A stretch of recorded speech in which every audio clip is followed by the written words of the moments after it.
So again, y'all begin the starter, please. If you have not done so, it is up there. You should see it on your screen as well. Okay, November 30th starter. Kind of starting a new topic, getting into more of the rise of Nazism and the Holocaust leading into World War II, as we talked about the end of World War I, the last couple of days before break.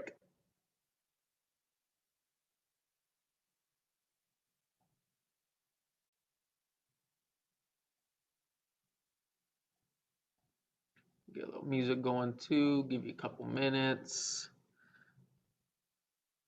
Probably 2 minutes. Probably 2 minutes.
All right, here we go. So again, we should have been doing the starter here. Okay, pretty straightforward if we look at these questions. Okay, the DBQ that we focused on, the main DBQ really for all of World War I, right? The cause of World War I. What were the causes that were mentioned in the DBQ? So choose all that apply there. Number 2, what was the name of the document that officially ended World War I? Okay, there's a focus, I believe, of two days of our lessons was focused on that document or that treaty. And then the treaty ending World War I, put all the blame on, and then choose the best option there, please. Okay, honestly, that should be hundreds. We should, all 3 of those, okay, you should get all of those correct. Those are straight from our lessons, okay, directly from the lessons from this class. Okay, so then let's look at the summary page for today, November 30th. Oh, not the starter. Oh, goodness. Here we go. Next. All right, so if you take a look, today we're going to describe the rise of Nazism. You'll be able to do that by the end of class today. Our objective, North Carolina Standard Course of Study, understand the implications of global interactions. Europe is the unit. Ideology impacts interactions is our statement of inquiry. I want you to think about the ideas that the people have, specifically Adolf Hitler, that led to his interactions with other groups of people. Okay, I want you to think about that today. Okay, and think about how his ideas impacted the way he treated people. Okay, synchronous work is the starter, which we should have done. We're going to begin page 50, Rise of Nazism. Okay, 1 out of 2. That means we'll do 2 out of 2, the second one tomorrow, and then November 30th, take it out the door. And then your asynchronous work is to complete, spelled wrong. Fix that right now. There we go. Any questions, y'all, you can put them in the chat. Okay, I'm monitoring the chat at the same time here. So please, okay, let me know if there are any issues with what you see on the screen or the screen sharing or volume or anything else, please. Okay. All right, everybody go to page 50. I just sent this out to everybody this morning in your digital notebook. Okay, go to page 50, okay, in your digital notebook. And I want you basically to follow along. This is almost like an old school, not a lecture, but I'm going to go over and kind of explain some things. And I want you to ask as many questions as you have. and maybe I'll be able to answer them, maybe I won't, okay? But we'll see nonetheless. But go to page 50, everybody, in your digital notebook. Any questions? Y'all with me on this? All right, here we go. So bottom line is, y'all, okay, everybody looks at everything that Hitler did in hindsight, right? You can look back on it and say, how in the world does this happen? How can somebody like this gain control? How come the people didn't stand up to him? Why did they allow all these atrocities to occur during the Holocaust and the treatment of tons of different people throughout history, okay, or in Germany, the surrounding countries? And that's honestly what we're going to talk about today. And we're going to look at, like, how does somebody like this in the history of Adolf Hitler, how does he gain that power and that control? So, and again, here you go. Let me know in the chat if I'm going too fast or too slow, please. Too fast or too slow. But I'm going to just speak to some of these here. So, right, we talked about World War I. The Treaty of Versailles, which is from our starter, it blamed Germany and made them sign that for everything. The people were ticked off. Okay? So if you look at it, right, Germany was blamed. Okay, the British and the French were so ticked off at Germany, they made them accept all the responsibility. They restricted the size of their military. They made them give up all of their colonies in Africa. They were asked to pay $33 billion to the US, British, and French governments. They made their last payment in 2010. Okay, so right, so Germany, the citizens, everybody's ticked off. They were basically whittled down to the minimum of a country, especially with their military. Now, as a result, this German pride or nationalism took a dip. The people just kind of said, hey, we're not proud to be German right now. We're not proud of our nation. We're not proud of our government, what they've done, our people, our heritage. They were furious with the Weimar leadership for accepting guilt. Like, how could you sign this? We weren't solely responsible for this war, so why did we accept it? And again, I told y'all before, if you lose the war, you are almost forced to sign whatever is in the treaty, okay, in a way. So as a result, there were several different political groups that were trying to take control of Germany in the 1920s. You have the Social Democrats, Communists, and Nationalist Socialists. Okay, those are three different groups that are stepping up and saying, hey, we don't like where our country's going, so we're forming these groups for a change or to have something different occur, okay, to move our country in a different direction. Okay, so again, you got Social Democrats, Communists, and Nationalist Socialists. Let me know, y'all good? Can I move on? I just want to get an idea for the pace of how long it takes for y'all to fill in those blanks. Now you need some time. Which of these do you think becomes the Nazi Party? Which of those three, for those that are done? Which of those three do you think becomes the Nazi Party? Put in the chat.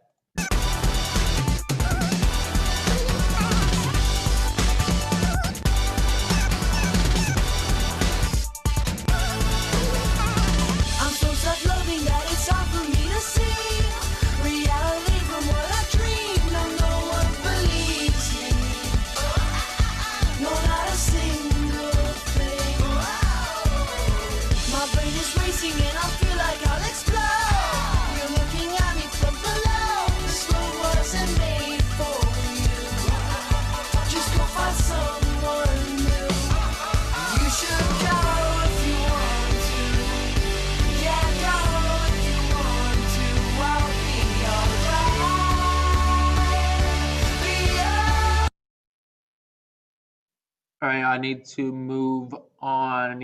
Here. Okay, so let's talk about Adolf Hitler and how this all occurred. A little bit of the background here. So he was actually born in Austria. Wanted to be an artist. Okay, he was an aspiring artist. He was a good artist. He later moved to Vienna, the capital of Austria, tried to get into an art school, but he failed to do so. Okay. So he would go around bars, saloons on evenings, trying to sell his paintings, make little money he could to survive. At this time, things are they're not going too well in Europe, okay? So we're looking at around the World War I time, okay?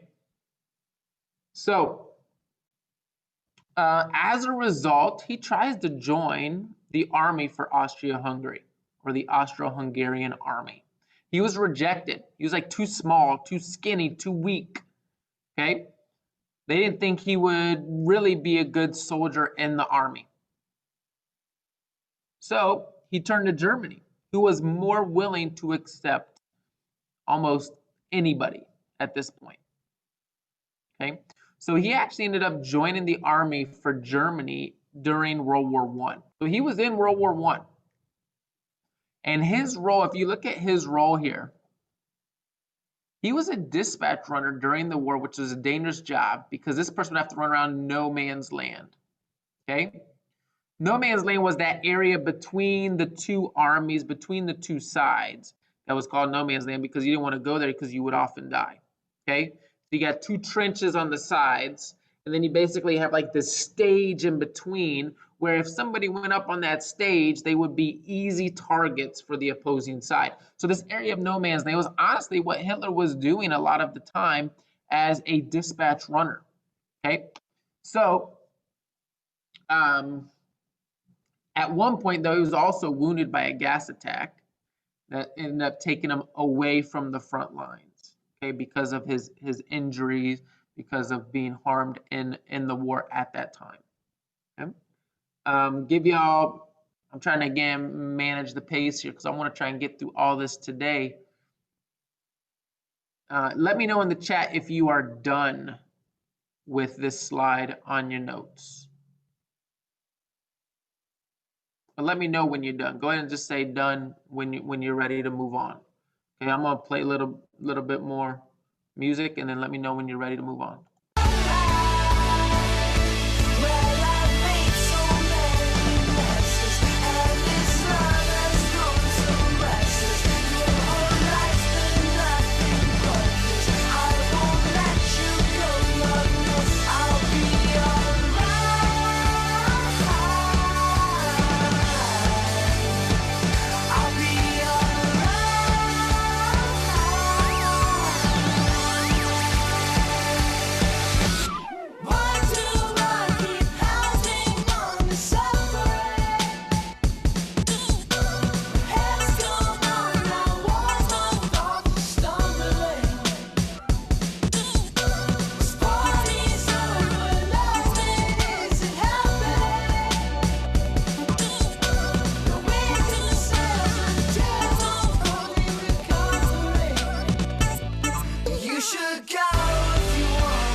All right, here we go, y'all. We got to continue here. So one of the great what if moments of history actually occurred, okay, where two people of the opposing side, okay, faced each other, with Adolf Hitler being one of them, okay?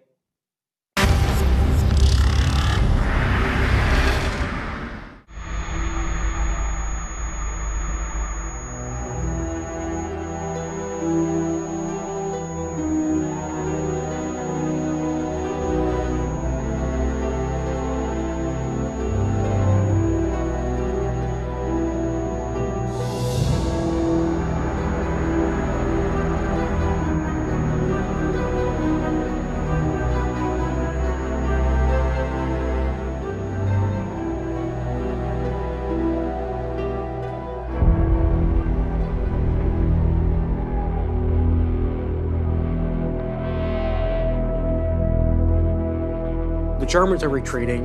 Adolf Hitler's been injured, and he has this encounter with Private Henry Tandy, British private.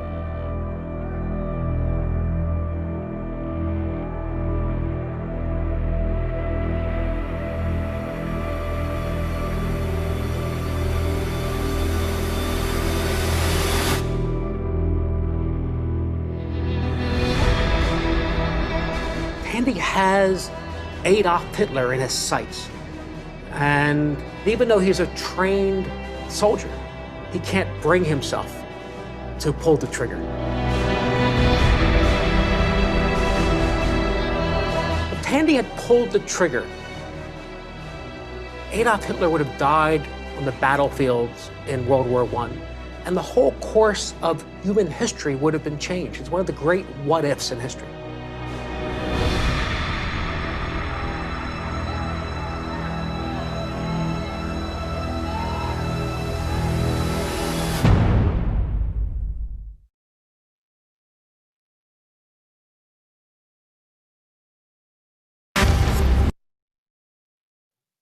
Yeah, I mean, could you imagine what would have been different? But at the same time, to take somebody's life is always, I couldn't imagine being put in that position, right? And what to do, and not knowing what history would be like after that. It's, it's hard. So let's look at the next slide. Okay, Beer Hall Putsch, 1923. Okay, after the war ended, Hitler got seriously involved. So basically, the war ended. He's ticked off with Germany for doing what they did. Okay, signing the Treaty of Versailles, thinking that they betrayed the people of Germany. Okay, so he started to join this German Workers' Party, the DAP, becoming a major figure, a great speaker or orator. Okay, and later this party becomes the Nationalist Socialist German Workers' Party, or the Nazi Party. So if you go back to my question back, I believe it was slide 1. So the Nationalist Socialist group became the Nazi Party. Okay, so another key historical event, key part in Adolf Hitler's life, is November 8th, 1923. Hitler and some other Nazi Party members, they stormed a local beer hall and wanted to start a revolution against the German government. As a result, so again, a lot of members of the German government were in that beer hall, and they stormed that to start a revolution, and 14 Nazi Party members were killed, and 4 police officers would be killed. Hitler was convicted of treason at that time and sentenced to 5 years in prison. Treason, again, is like betraying your country, trying to take over the government of your country. So the revolution was not successful at that time.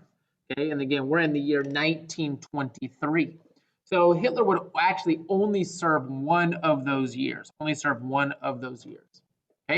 all right, get that done, give you about a minute.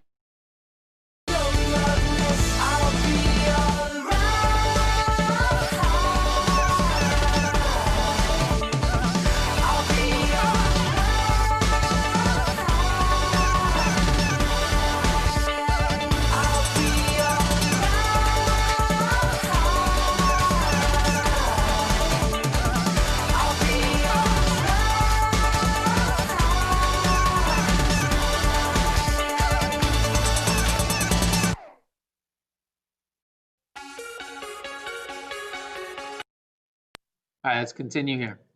So, Mein Kampf, okay, or My Struggle is kind of what that translates to. Okay, this is the book that Adolf Hitler wrote while serving in prison. Okay, he kind of communicated to Rudolf Hess, who transcribed it. So as he was communicating this information, this gentleman would be writing this information down. Okay. And he wrote about the crimes of wrote about all the ways he was ticked off at the government, right? The crimes of the Treaty of Versailles, how it wasn't fair. Okay, put everything on the German people, the German government. He wrote about racial superiority of the Aryan race, true Aryanism. Okay, this idea of white supremacy and superiority over everybody else. He wrote about his hatred of the Jews at this time. Okay, and he expanded and wrote about this empire basically that was referred to as Blood and Land, or Blut und Boden. Okay, so again, blood and land, which is a kind of this mantra that they used at this time to build this land and to be loyal to the blood and your ancestors and the Aryan race. And that's honestly were the themes that were throughout his book. Okay, so these ended up becoming a lot of the main strategies of the Nazi Party that they used to kind of gain control. It ended up becoming some common and popular thoughts at this time. I'll give you a little bit of time, okay, to finish that up.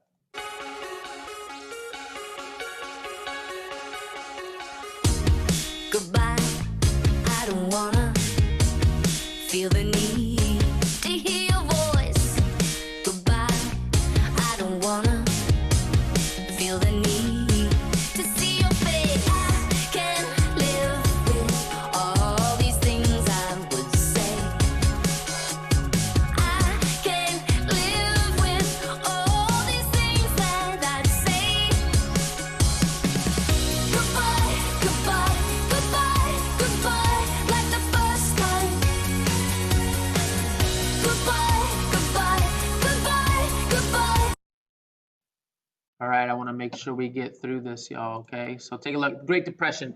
So all of this is happening. Germany, the people are ticked off at the government. You have the Nationalist Socialist Party kind of gaining this movement, okay?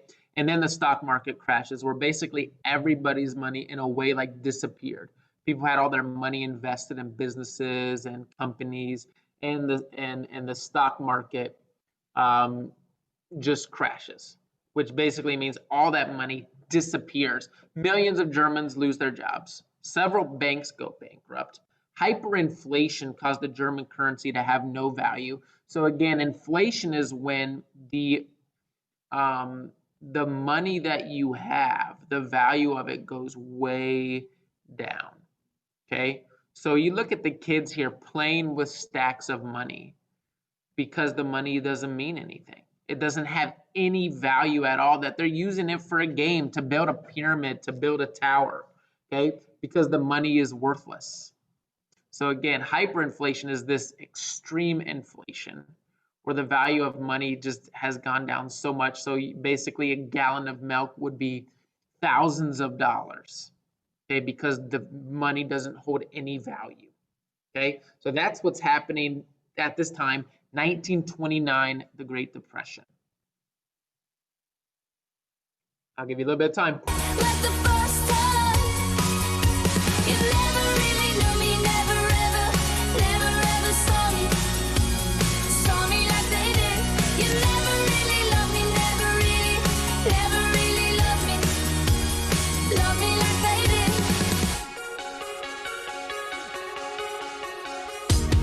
With some time, I might wanna see the way.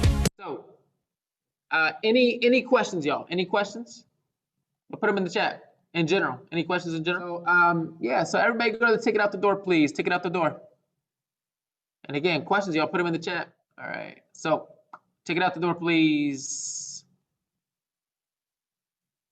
Straightforward. Straightforward. Objective today. Be careful. Read them carefully. What unit? Statement of inquiry. Oh, read this one carefully too. It can be a little tricky. Asynchronous work. Got to get 100% there. Okay. All right. So again, if I'm looking at that question 3, right? I'm thinking about the book that Hitler wrote. I'll give you this one, right? Ideology Impacts Interactions. Think about his hatred towards other people, his idea that the Aryan race, the white race, is superior to everybody else. So they should be in control, and how that impacts his interactions, the interactions with other people that are not like him or not like the Aryan race. I think that applies directly to the statement of inquiry today.